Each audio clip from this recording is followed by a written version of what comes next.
भगवान बुद्धांशी संबंधित पवित्र पिपरहवा अवशेषांच्या आंतरराष्ट्रीय प्रदर्शनाचं पंतप्रधानांच्या हस्ते उद्घाटन। तरुणाई आणि संस्कृतीमधील संबंध दृढ करणाऱ्या प्रदर्शनाला भेट देण्याचं केलं आवाहन।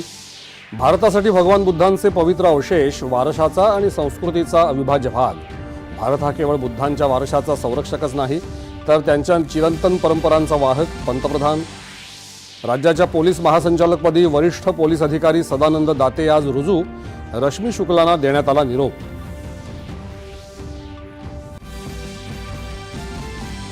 राज्यातल्या 29 महानगरपालिकांच्या निवडणुकीसाठी आज निवडणूक चिन्हांचं वाटप होणार असून अंतिम उमेदवार यादी जाहीर करण्यात येणार।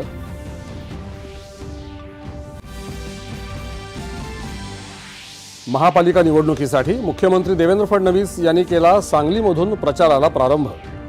शहरांना आधुनिक करण्याची दिली ग्वाही। क्रांतीज्योती सावित्रीबाई फुले जयंतीनिमित्त पंतप्रधान नरेंद्र मोदी, केंद्रीय गृहमंत्री अमित शहा, मुख्यमंत्री देवेंद्र फडणवीस, उपमुख्यमंत्री अजित पवार यांचं सावित्रीबाईंना अभिवादन। सावित्रीबाई फुले यांचं जन्मगाव असलेल्या साताऱ्यातील नायगाव इथे क्रांतीज्योती सावित्रीबाई फुले स्मारक आणि महिला प्रशिक्षण केंद्राचं मुख्यमंत्र्यांच्या हस्ते भूमिपूजन। 99व्या अखिल भारतीय मराठी साहित्य संमेलनात आज तिसऱ्या दिवशीही भरगच्च कार्यक्रम। रसिकांनी लुटला कथाकथनाचा आनंद।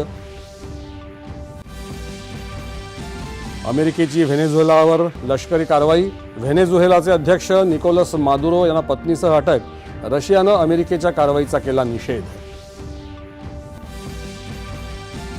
आणि छत्तीसगडमधल्या बस्तर भागातल्या बिजापूर आणि सुकमा जिल्ह्यांमध्ये सुरक्षा दलासोबत झालेल्या चकमकीत किमान 14 नक्षलवाद्यांचा खात्मा। नमस्कार, 4:30च्या या बातमीपत्रात मी आशुतोष